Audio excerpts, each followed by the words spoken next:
Surrender surrender surrender जैसे कई बयान कांग्रेस की तरफ से दिए गए। क्या आज लेफ्टिनेंट जनरल राहुल सिंह की तरफ से, deputy chief of army staff की तरफ से सीज फायर को लेकर जो बातें कही गई, क्या वो आपको उस सो कॉल्ड सरेंडर की जगह बुद्धिमत्ता वाला फैसला नजर नहीं आया? इंटेलिजेंट एक्शन नजर नहीं आता वो आपको? पूर्णिमा जी नमस्ते, आपको मेरी आवाज आ रही है? जी आ रही है चित्रा जी।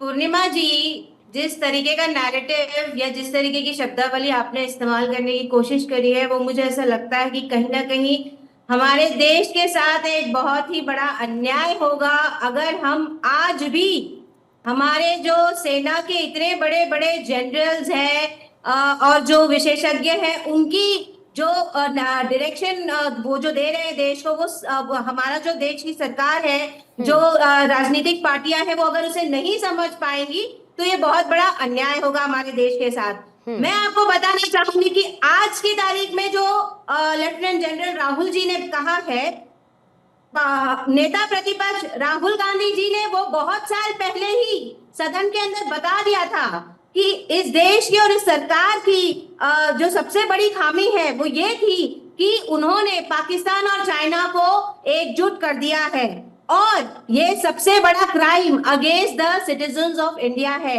जिस तरीके के वेपन्स चाइना पाकिस्तान को दे रहा है, वो आज आप देख सकते हैं कि ऑपरेशन सिंदूर के माध्यम से सबके सामने उजागर हो चुका है। तो जब डोकलाम में चाइना ने कैप्चर करने की कोशिश की, उस वक्त हमारे प्रधानमंत्री को पूरी विपक्षी पार्टियों ने सजग करने की कोशिश करी, सब कुछ बताने की कोशिश करी, लेकिन उन्होंने क्या किया?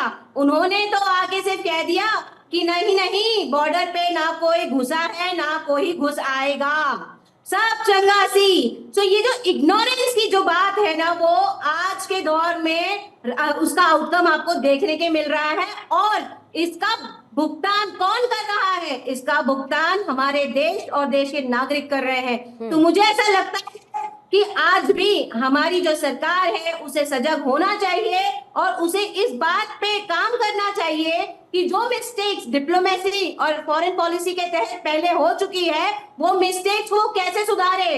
आप एकदम से अलग ही दुनिया में, फैंटेसी वर्ल्ड में ना रहते हुए एक रियलिस्टिक अप्रोच, ये जो प्रॉब्लम एट हैंड है उसको आप कैसे करेंगे? मुझे ऐसा लगता है एक concrete road map Narendra Modi ji की सरकार को। छोटा सा सवाल चित्रा जी, आपने तमाम बातें बोली, उसका जवाब आरपी सिंह साहब देंगे, लेकिन लेफ्टिनेंट जनरल राहुल सिंह ने सीज फायर को लेकर एग्जैक्टली क्या कहा?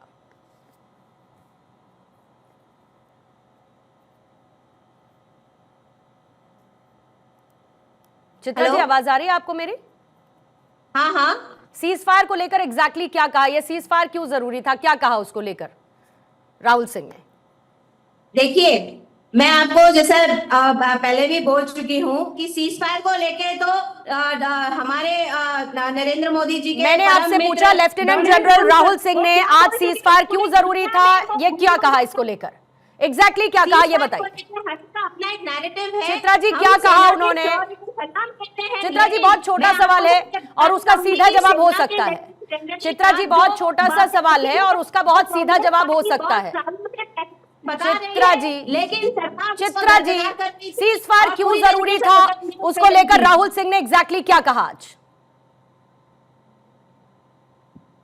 आपकी आवाज मुझे नहीं आ रही है, एक बार फिर दोहरा देती हूं, सीज फायर को लेकर एग्जैक्टली राहुल सिंह ने आज क्या कहा, यह सीज फायर क्यों जरूरी था? आपने अभी अभी फुटेज चलाया था राहुल जी के, तो आप मुझे बता दीजिए। मैं आपसे क्या पूछ रही हूँ, राहुल सिंह की तरफ से क्या कहा गया है एग्जैक्ट बताइए ना। आप डिबेट करने बैठी है ना चित्रा जी, आप डिबेट करने बैठी हैं तो सब्जेक्ट की 6 लाइनें तो आपके पास होंगी। लेकिन मीडिया उसे किस तरीके से, अरे चित्रा जी आपको मैंने मौका दिया ना, आप मुझे बताइए, छोड़िए ना मीडिया ने किस तरीके से दिखाया। मैं आपसे पूछ रही हूँ कि एग्जैक्टली सीज फायर क्यों जरूरी था, क्या कहा गया लेफ्टिनेंट जनरल साहब की तरफ से?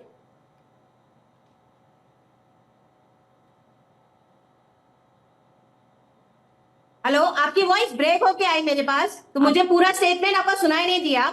हेलो चित्रा जी, आप तक आवाज आ रही है मेरी? हाँ हाँ आ रही है आपकी आवाज। फिर दोहराती हूं, लेफ्टिनेंट जनरल साहब की तरफ से यह सीज फायर क्यों जरूरी था, इसको लेकर क्या बताया उन्होंने? आप ही बता दीजिए क्या बताया। गजब बात करती हैं मैम आप।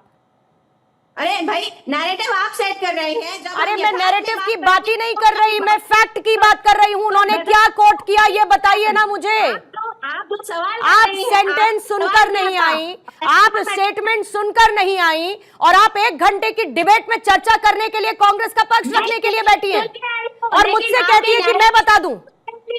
अरे कुछ नहीं था, कम से कम बाइट ही सुन लेती मैडम। कुछ नहीं था, कम से कम बाइट सुन लेती। कुछ नहीं था, अलर्ट होके बाइट सुन लेती। वो भी आपने अलर्ट होके बाइट तक सुनने की जहमत नहीं उठाई, तो आप मुझसे पूछ लेती हैं कि मैं आपको बता दूं कि उन्होंने क्या कहा। आरपी सिंह साहब, आपको लाती हूं मैंने बहुत स्ट्रेट सवाल इनसे पूछा कि आखिर इन्होंने क्या कहा, लेफ्टिनेंट जनरल राहुल सिंह ने, कि ये सीजफायर क्यों जरूरी था, जिसको लेकर विपक्ष ने एक पूरा का पूरा तिल का ताड़ लगातार बनाकर खड़ा कर दिया। लेकिन उससे भी ज्यादा इंपॉर्टेंट चीन, तुर्की और पाकिस्तान की ये तिकड़ी, जिसको हैंडल ऑपरेशन सिंदूर के दौरान किया गया, ये कितना इंपॉर्टेंट था और भविष्य में ये तिकड़ी को कैसे केटर करेगी भारत की सरकार, ये भी जानना और समझना जरूरी है। क्योंकि साजिश में साथ देने में चीन इन्वॉल्व है, और चीन कहता क्या है, करता क्या है, ये बात हर कोई जानता है। देखिए, बड़ा स्पष्ट है पूर्णिमा जी कि ये लड़ाई 3 लेवल पर है, इसमें कोई शक नहीं। 2 पर तो है, ये चाइना और पाकिस्तान के साथ है। चाइना ने अपने जो हथियार टेस्ट करने थे, जो उन्होंने हथियार अपने पाकिस्तान को दिए थे, वह अपनी तरफ से टेस्ट किए। उसमें बेशक JF-17 J-10C विमान हो, HQ-9 HQ-16 मिसाइल सिस्टम हो, WT-4 उनके बाकी जो सिस्टम थे, और जो उनकी पनडुब्बियां भी उन्होंने अब तैयार कर की थी। परंतु जो मूल बात है, वो बार बार ये कह रही है कि देश विफल हो गया, बार बार ये बात करती है। मैं एक सिर्फ बयान पिछला एक बड़ा सुनाना चाहता हूँ। जरा जनरल नरवाने साहब का बयान याद कर लीजिए। जनरल नरवाने साहब ने बड़ा स्पष्टता से कहा था कि भारत की 1 इंच जमीन भी चाइना के पास नहीं की। मैंने कहा, जनरल नरवाने साहब का ऑन रिकॉर्ड बयान है, वीडियोग्राफ बयान है, मुझे चैनल याद नहीं, परंतु उन्होंने ऑन रिकॉर्ड कहा। दूसरा, इनके समय में श्याम सरन NSA होते थे, एडवाइजरी बोर्ड, NSA के एडवाइजरी बोर्ड में होते थे। उन्होंने रिकॉर्ड कहा कि 2013 के अंदर 640 किलोमीटर जमीन चाइना ने हड़प ली। ये उनका ऑन रिकॉर्ड बयान है, ऑन रिकॉर्ड डॉक्यूमेंटेड बयान है। अब किसको शीशा दिखाने की कोशिश करें हम, परंतु देश की सेना ने बड़ा स्पष्टता से कहा कि जब हमारी DGMO की बात हो रही थी, तब भी वह अलर्ट थे और वह बता रहे थे कि हमारी क्या तैयारी है।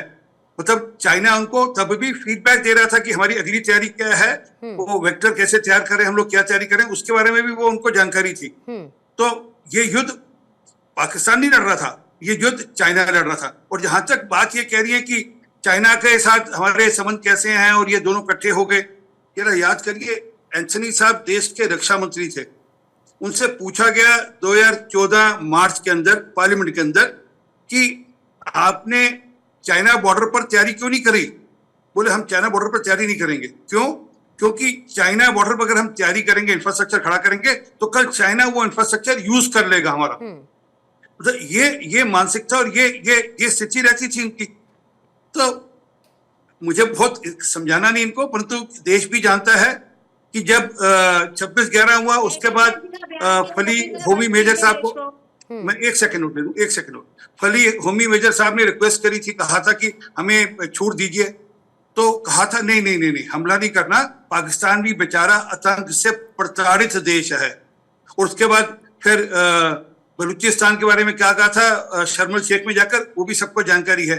तो इनका स्टैंड तो बड़ा क्लियर है। और जरा ओबामा साहब की किताब के अंदर जो लिखा गया था वो भी याद कर लीजिए। हमने इसलिए नहीं, हमला मनमोहन सिंह जी ने इसलिए हमला नहीं किया, ये उन्होंने मनमोहन सिंह को कोट किया कि उनको लगता था देश में राष्ट्रवाद की लहर दौड़ पड़ेगी और उसका लाभ भाजपा को मिलेगा।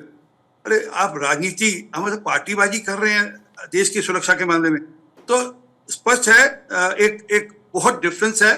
परंतु हमारी सेना ने अपने आकलन किया है और अगली तैयारी कैसे करनी है उसकी भी चिंता कर रहे हैं।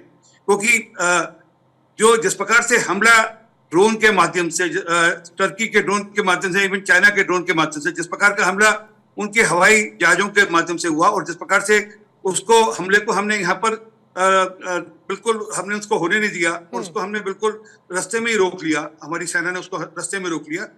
तो अगली लड़ाई अब ड्रोन की और हवाई जहाजों की और टेक्नोलॉजी की लड़ाई होने वाली है। वो लड़ाई नीचे फोर्सेस वाली लड़ाई नहीं होने वाली है और उसकी देश कर रहा है। और उसके लिए जो मिसाइल है, ब्रह्मोस है या बाकी जो मिसाइल्स हैं, उसके अंदर भी वेरिएशन देश की तैयारी में है कि हम कैसे उसमें वेरिएशन करें ताकि वो bunker बस्तर का काम भी कर सकें और किस प्रकार से जो अभी ईरान में यूएस ने किया उससे बेहतर कर सकें अगर जरूरत पड़े तो हमारी देश की तैयारी है उस हिसाब से और उसके सेना अब तैयारी कर रही है। ठीक है चित्रा जी, जल्दी से जवाब दे दीजिए, फिर उसके बाद मैं आगे बढ़ती हूँ। पूर्णिमा जी, मेरा सिर्फ इनसे ये एक सवाल है कि आज जो इतना बड़ा खुलासा किया गया है, इनकी ऑफिशियल स्टैंड क्या है चाइना के खिलाफ? इनका क्या ऑफिशियल स्टेटमेंट है चाइना के खिलाफ?